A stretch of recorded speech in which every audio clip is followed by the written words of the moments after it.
Bonjour à tous. On va parler d'immigration. Alors avant toute chose, je tiens à dire que je suis d'origine alsacienne et que l'Alsace est française depuis 1648, traité de Westphalie, du temps de Louis XIV. Donc l'Alsace est française bien avant la Corse et bien avant le comté de Nice notamment. Bref, donc j'estime avoir le droit de parler parce que je sais que certaines communautés d'Afrique du Nord vont me dire comment tu t'appelles, tu n'as pas le droit de parler. Ok ? Je dirais aussi une chose, la couleur de la peau de l'homme n'a pas plus d'importance que celle de ses yeux. Je ne pense pas que la couleur soit une chose primordiale. Ce qui est important, c'est ce que l'homme a dans la tête. Ça, c'est la réalité. Et c'est Bob Marley qui disait ça. Et vous allez comprendre pourquoi. Je reviens sur le décès de Lino Souza Loureiro, 69 ans, poignardé à mort à Mulhouse. Sa mort est le symbole du chaos migratoire en France, effectivement. Il n'y a pas une semaine sans qu'il n'y a pas un excité qui sort des coups de couteau à droite à gauche. Quand je dis semaine, si ce n'est pas tous les jours. Donc, ce pauvre Lino, immigré portugais, intégré, respectueux des lois, a été poignardé à mort par Brahim, un OQTF algérien, terroriste récidiviste, qui était libre en France. Tout le monde le sait, mais personne ou presque ne le dit, l'immigration est un moteur majeur de l'insécurité. Je vais vous le démontrer rapidement. Lino est arrivé en France il y a 30 ans pour travailler dans le BTP. Comme beaucoup de Portugais, il s'est marié en France, il a eu 2 fils. Ce samedi 22 février, Lino profite de la belle journée pour faire un tour au marché. Il se promène, et c'est à quelques centaines de mètres de chez lui. Il entend des cris dans la rue, « Allahu Akbar ». Il est intrigué, et puis il a à peine le temps de se retourner qu'un homme armé d'un tournevis et d'un couteau lui fonce dessus. Lino lâche ses sacs instantanément. Il sent une lame s'enfoncer dans sa chair. Il s'effondre au sol, mortellement blessé. Voilà. Il a attendu les secours, mais malheureusement, c'était déjà trop tard. On n'a pas pu ranimer Lino. Alors, c'est ça le problème de l'immigration, enfin le problème. Lino est un immigré modèle, son meurtrier, tout le contraire. Brahim est arrivé illégalement depuis l'Algérie en 2014, vivant de petits boulots. Il a été, il y a quelques mois seulement, condamné pour apologie du terrorisme. Suite à l'attaque en Israël du 7 octobre, il avait tourné une vidéo dans les rues de Mulhouse appelant à prendre les armes et à combattre les mécréants. Mais si tu ne veux pas, pourquoi tu viens chez les mécréants? Ça fait 10 ans que tu vis chez les mécréants. Donc il a eu 6 mois condamné à 6 mois de prison, placé sous OQTF dans un centre de rétention, et puis l'Algérie a refusé 14 fois de reprendre son ressortissant, ce qui est contraire à toutes les lois internationales. Quel que soit votre sentiment, même si vous êtes algérien pur et dur pour votre gouvernement, d'ailleurs on peut se demander pourquoi vous n'êtes pas en Algérie plutôt que d'être en France, mais peu importe, il y a des lois internationales. Personne ne peut refuser quelqu'un, enfin, je veux dire, l'Algérie ne peut refuser une personne qui a un passeport algérien. Je veux dire, c'est comme, voilà, moi je suis français, il y a un passeport français, la France ne peut pas refuser si l'Algérie, le Maroc, un autre pays, le Pakistan, m'expulse, et on est obligé d'accepter que je revienne en France, parce que je suis français.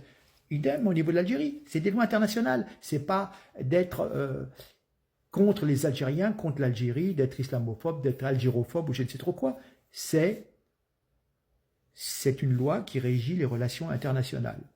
C'est tout. Donc l'Algérie est un pays souverain, tant mieux pour eux, mais une personne qui est expulsée, elle doit le reprendre. C'est la loi, c'est tout. Je veux dire, donc ils l'ont refusé 14 fois. Et puis alors au bout de 90 jours en rétention, un juge de la cour d'appel a demandé sa remise en liberté. Donc il était libre, ce monsieur. Et puis bien entendu, en ayant eu déjà les propos qu'il avait, en étant un petit peu, on va dire, dérangé, il est passé à l'acte à un moment ou à un autre. Voilà. La France est un pays très tolérant, même trop tolérant. Elle accueille des centaines de milliers d'immigrés, comme Lino, qui travaillent, s'intègrent et ne posent pas de problème. Quand on s'inscrit, elle verse des allocations à tout le monde. Elle ne demande pas à avoir 50 cotisations, malheureusement. C'est-à-dire, vous arrivez, vous inscrivez, vous avez droit aux allocations, vous avez droit à ci, vous avez droit à ça. Bon. Mais que des gens viennent de bonne foi, prêts à faire des efforts pour s'intégrer, c'est une chose. Comme 90% des Algériens qui sont en France, qui vont au boulot, qui éduquent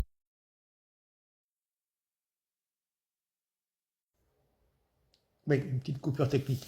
On n'est pas là pour stigmatiser les Algériens en général, mais simplement pour mettre le point sur les i sur des problèmes. Les étrangers représentent 7,4% de la population, mais représentent 24% des détenus. C'est quand même une nette surreprésentation. Un ancien magistrat vous témoignait à la télé. En réalité, dans les prisons françaises, vous avez 24% d'étrangers, mais vous avez 60 à 70% de détenus d'origine immigrée. C'est ce qu'on appelle l'échec de l'intégration. Voilà. Dans toute l'Europe, les étrangers, en particulier africains, moyen-orientaux, sont en moyenne beaucoup plus criminels que les Européens. En Allemagne, les étrangers représentent 13% de la population, mais 40% des meurtriers. Aux Pays-Bas, donc 14% de la population non européen, mais 61% des auteurs de vols violents. En Italie, 8% de cette population importée est responsable de 40% des suspects de viol. Voilà. Hein? La France a accueilli des millions d'immigrés ces dernières années et c'est aussi un des pays qui a été le plus transformé par l'immigration. Regardez les quartiers qui ont complètement changé. Les Français ont été d'accord pour accueillir Lino Souza qui travaille, qui ne commet pas de délit, qui est poli, qui est intégré, chacun fait sa vie chez soi, tranquille. Hein? Mais il est quand même 1000 fois légitime de refuser de devenir la poubelle de la planète. Nous n'avons aucune raison d'accueillir des milliers de délinquants, de terroristes, de déséquilibrés mentaux, parce que se venger sur des enfants, enfin bon, voilà. Donc, à cause de cette immigration massive et incontrôlée, nos modes de vie changent, les portes sont fermées à clé, des cadenas sur les vélos, il y a le stress dans certains quartiers à certaines heures, voilà, c'est invivable. Il y a 40 ans, vous laissiez votre vélo devant chez vous ou en bas de l'immeuble, personne ne le volait. D'accord? Là maintenant, vous êtes dessus, on va même vous faire tomber pour le piquer. Voilà. Donc, c'est ainsi. Je vous laisse un truc intéressant, 2 minutes, qui vise justement cette population-là, alors qu'on a des tas de populations immigrées, notamment je pense aux Vietnamiens. Est-ce que il y a eu un Vietnamien dans l'année qui est sorti avec un coup de couteau pour aller se venger des méchants Français qui avaient occupé le Vietnam? Pour se venger de la guerre, qui était quoi? 15 ans avant la guerre d'Algérie? Vous avez entendu quelque chose? Non. Regardez bien, c'est clair. Donc, profitez, tiens, puisque le Ramadan commence, où on a quand même un aspect théoriquement spirituel, de penser notamment aux gens qui sont dans la souffrance, effectivement, qui sont pauvres, qui n'ont pas à manger, c'est pour ça qu'il y a un jeûne. Mais aussi, réfléchissez sur le comportement et d'être pas toujours... Je veux dire, le gouvernement algérien, il n'a rien fait pour vous. Tous les jeunes, même quand Chirac y allait il y a 20 ans, tous les jeunes demandaient qu'on délivre des visas pour venir en France. Donc il y a quand même un problème dans ce pays. Alors, ce n'est pas la peine d'être ultranationaliste, d'aller faire des vidéos TikTok, etc., spécialement pour soutenir ce régime algérien, qui, eux, s'en mettent plein les poches, qui, eux, ont des appartements à Paris, et qui, eux, viennent se faire soigner, ou qui envoient leurs enfants faire des études à Paris. C'est un double jeu. Voilà. Regardez et réfléchissez, sincèrement. Montrez que vous êtes à la hauteur, que vous savez réfléchir, vous vous comportez en quelqu'un de... Vous êtes fier, mais la fierté, c'est dans l'attitude, dans le respect des autres aussi. Allez, au revoir, merci. La France est le pays qui a la plus grosse communauté musulmane, la plus grosse communauté chinoise, la plus grosse communauté vietnamienne, la plus grosse communauté arménienne, la plus grosse communauté juive de l'ensemble des pays de l'Union européenne. Nous n'avons des problèmes qu'avec une partie de la communauté musulmane. Donc pourquoi j'insiste là-dessus? Parce qu'encore une fois, c'est pas le système d'intégration qui fonctionne pas. Qu'est-ce qui fonctionne pas? C'est justement des gens qui ne veulent pas s'intégrer. Et donc, au lieu de renverser la charge de la preuve en disant mais pourquoi ne voulez-vous pas vous intégrer? Si vous ne vous y sentez pas bien, n'y restez pas. On est dans une espèce de victimologie qui a diffusé, si vous voulez, sur le corps politique. Il y a aussi la crise de la gauche, c'est-à-dire la gauche n'ayant plus d'ouvriers, si vous voulez, trouve chez les musulmans la nouvelle clientèle politique et va donc se glisser dans une espèce de discours d'excuses, de justifications, etc., etc. Deuxième caractéristique qui est absolument extraordinaire, en 2007, la Cour de justice européenne décide que pour une expulsion qui a été prononcée par la France a failli à ses obligations puisqu'elle n'a pas vérifié, que je ne sais, j'ai pas oublié le nom du type qui a été expulsé en Algérie, on n'a pas vérifié qu'il serait bien traité en Algérie. C'est-à-dire qu'à partir de ce moment-là, le mécanisme est autobloquant.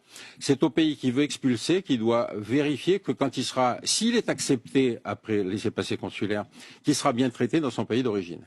Donc on se trouve dans cette situation extraordinaire où la France garde, si vous voulez, tous ces gens qui sont des condamnés, terroristes, condamnés, expulsables, inexpulsables à cause de la jurisprudence française, et qui vivent sur le territoire français. Comme il faut les entretenir, il vaut mieux être un expulsé inexpulsable qu'un SDF français, parce que là, vous êtes logé, nourri, blanchi et protégé par la police. Donc vous voyez qu'on arrive à des caricatures et des inversions de système de valeurs. J'ai écrit un article là-dessus parce que je trouve ça tellement révoltant quand on totalisait le nombre de gens qui sont soi-disant des OQTF, vous savez, inapplicables, que l'on est dans cette caricature d'aide sociale.